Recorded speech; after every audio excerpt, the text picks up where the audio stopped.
Tonight, breaking news: conflict in Ukraine continues. The country, and in particular the capital, pounded by missile strikes in what's been likened to the Nazi attack on Ukraine in World War II, as the international community attempts to use sanctions and punitive rhetoric to deter Russia.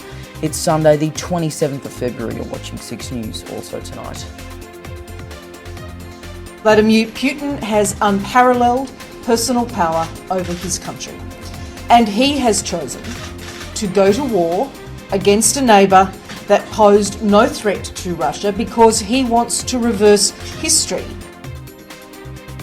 Viral images out of Ukraine spread far and wide on social media, but how many are really showing what's going on? Well, look into the pictures that aren't being presented accurately and what some say may be a disinformation campaign. And later tonight, tributes continue to pour in for multiple people killed amid flooding in Queensland, including an SES volunteer, as authorities continue to urge locals not to drive through floodwaters.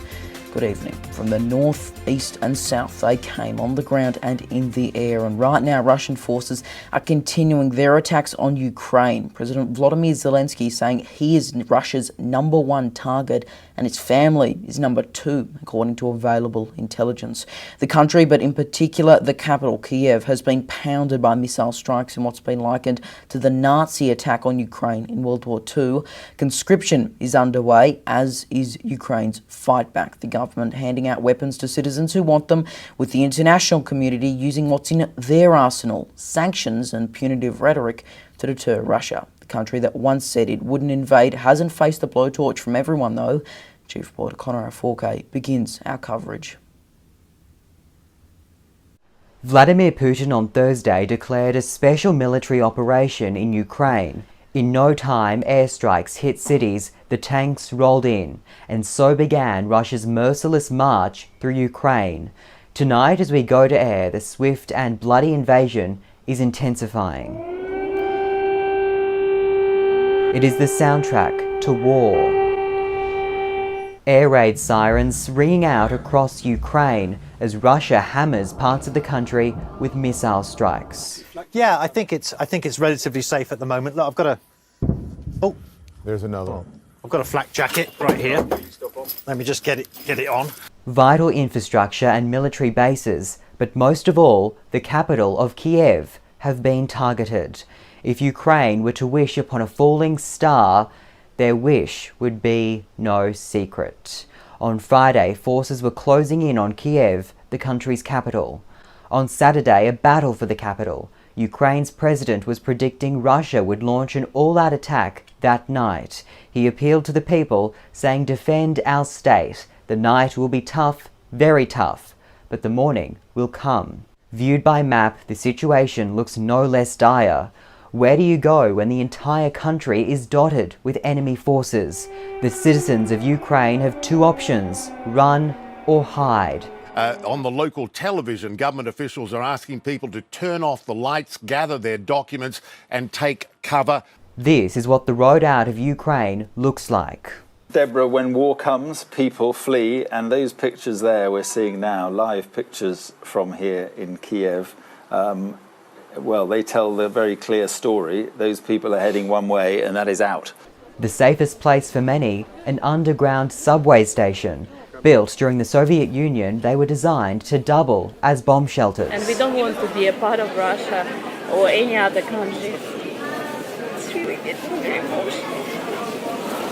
The UN says 50,000 Ukrainians have fled their country, many to Poland. 100,000 have been internally displaced. Not since the Soviet invasion of Afghanistan have we seen such aggressive action from Moscow.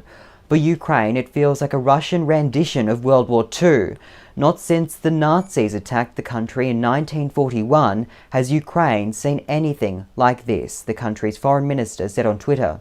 He added, "Ukraine defeated that evil and will defeat this one." They are outgunned, but defiant. Ukraine has started conscription of men aged 18 to 60 who are now banned from leaving Kiev.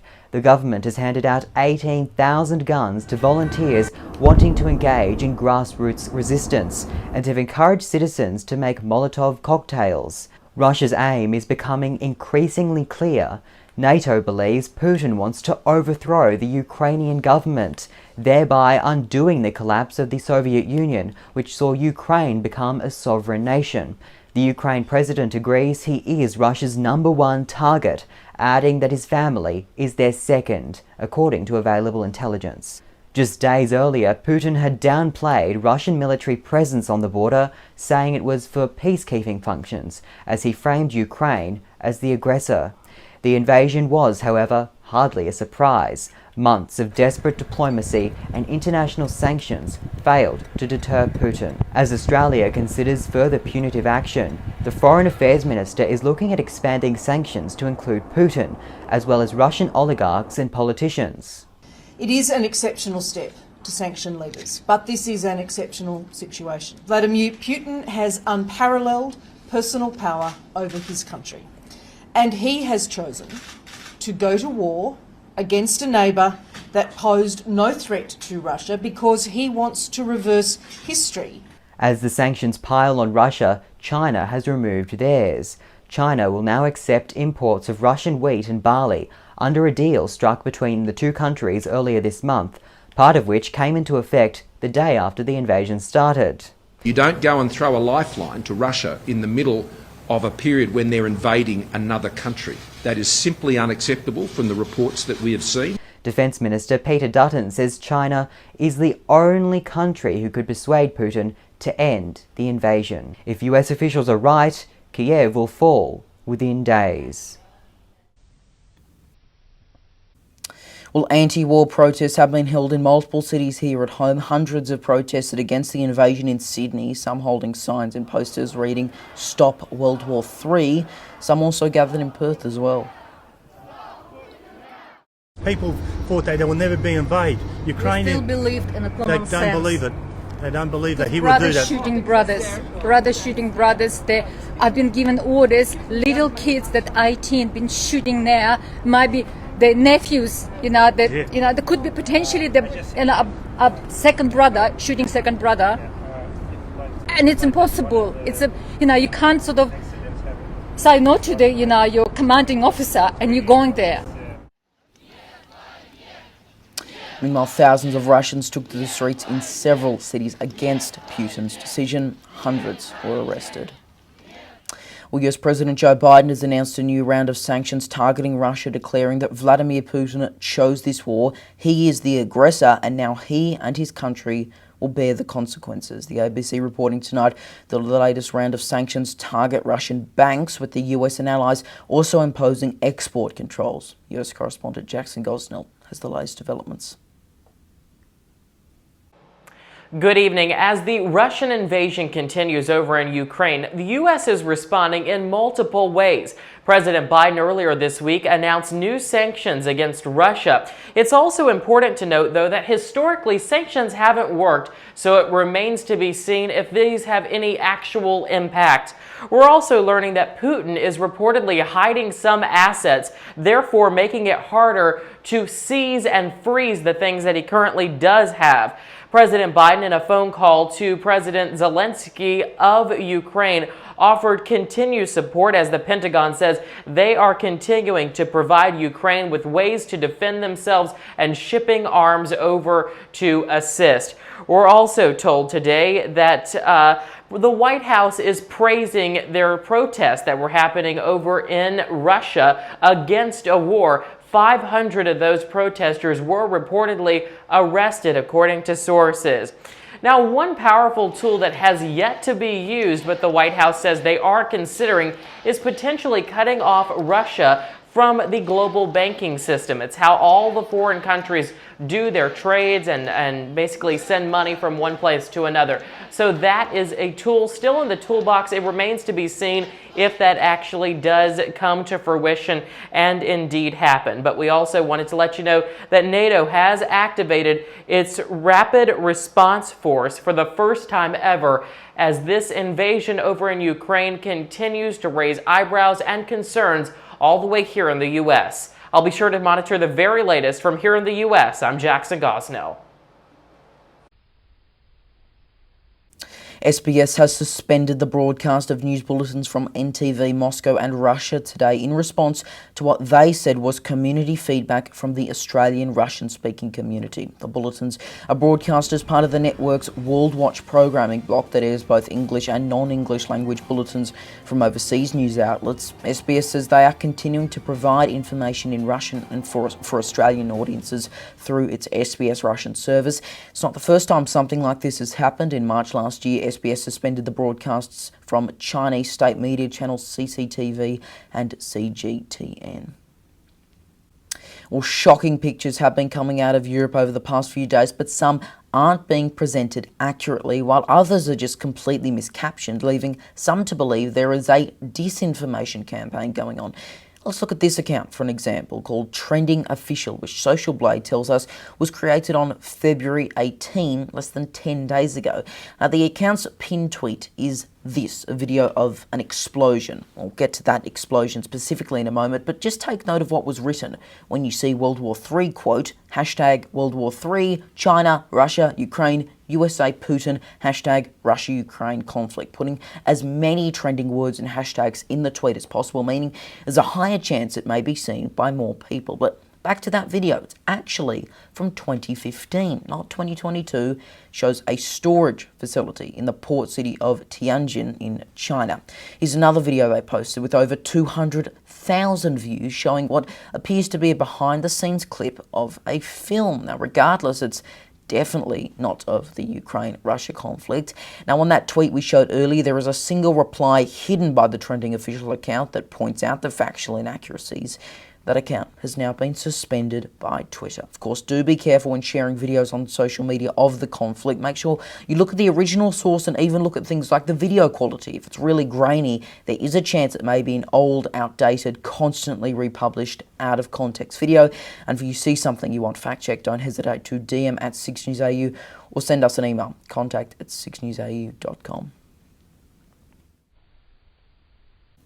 Now, we'll get back to the Russia-Ukraine conflict shortly, but to other news tonight, and tributes continue to pour in for multiple people killed amid flooding in Queensland.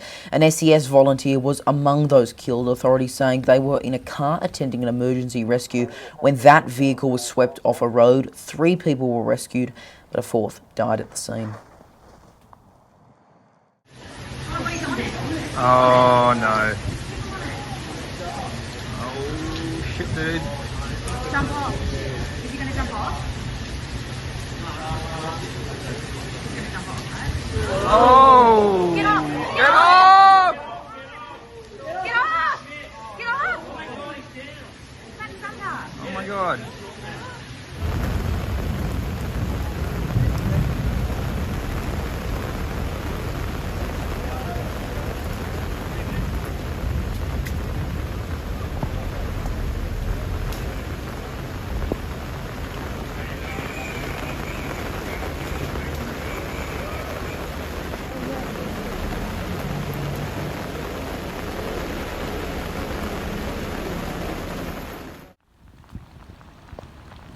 And we'll have the full weather forecast later in the bulletin. Heading to the US, the Centers for Disease Control and Prevention has unveiled guideline changes relating to mask wearing. USA Today reports that previously masks were recommended for people living in communities of substantial or high transmission, something that applied to around 95% of counties in the United States. But this new guidance will take into account hospitalizations, bed occupied by COVID patients, and the capacity of hospitals in addition to caseloads. This could see a large number of those counties downgraded to low or medium risk.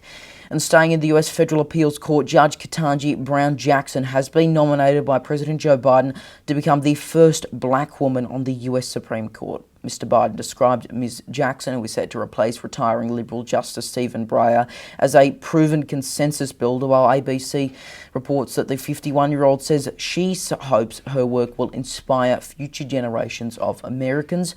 On Twitter, former US President Barack Obama congratulated Jackson, saying she has already inspired young black women like my daughters to set their sights higher, and her confirmation will help them believe they can be anything that they want to be. Returning now to the Russia-Ukraine conflict, hacker collective Anonymous says they have disabled a number of Russian government websites. It's understood that the websites of the Kremlin, Russian government and Russian Defense Ministry were all targeted, along with state-controlled news outlet Russia Today, or RT. Users attempting to visit that website reported it taking longer than usual to load or it being completely down. The ABC saying RT confirmed the attack happened with some sites offline for extended periods of time. And for more coverage of the conflict, visit our website 6newsau.com or follow us on social media at 6newsau for continuous coverage. And now is Ivan and Melly with what's coming up later tonight on WAMN News. Thanks, Leo. Tonight on WAMN News, bidding war, fears of rental prices rising and housing shortages when WA's border reopens. The Russian invasion of Ukraine sparked demonstrations and gatherings in Perth as the violence continues. As WA's border opens, it is time to ask, is your workplace ready for the unknown variant X scenario? A policy discussion. Businesses to receive support as Western Australia enters Level 1 restrictions. Plus, Dr. Andrew Miller's comment. Join us tonight on the WAMN News Facebook page and YouTube channel. Alright, thanks both Arvin and Melly there. Now let's head over to Geelong Beach in Victoria, where our very own senior reporter Darby Travers has tomorrow's weather forecast. Good on you, Leo, and a very good evening, everyone, from the beautiful foreshore down here in Geelong. Been in the news quite a fair bit this week after it was revealed that US rock band Foo Fighters will be playing to what is expected to be a sellout one-off event this coming Friday down at GMHBA Stadium. Now, The Guardian is reporting that they will be the first international music act to come to Australia since the pandemic began, which is, well, very, very exciting. But just on your local weather today, some mild conditions across much of Victoria. That is expected to continue into the next week. But let's head to the national map now, starting in Brisbane, which is set to get to a top of 28 tomorrow with some rain on the way. Thunderstorms and 24 in Sydney, very similar in the nation's capital Canberra, also 24 in Melbourne. Yeah, you guessed it, 24 and thunderstorms as well. A chance of some showers, 22 in Hobart, sunny and 37 in Alice Springs, 33 in Perth, and in Darwin a warm but wet top of 32. So, Leo, things are getting really exciting down here in Geelong. The Foo Fighters are coming to town. We're getting in the groove. But for now, let's head back to you and the studio. Darby Travers there on Geelong Beach. And just before we go tonight, with Ukrainian President Volodymyr Zelensky in the headlines right now, it is worth taking a look back at when he first became the president back in April of 2019. This is just a short clip of how we reported it at the time. Take a look.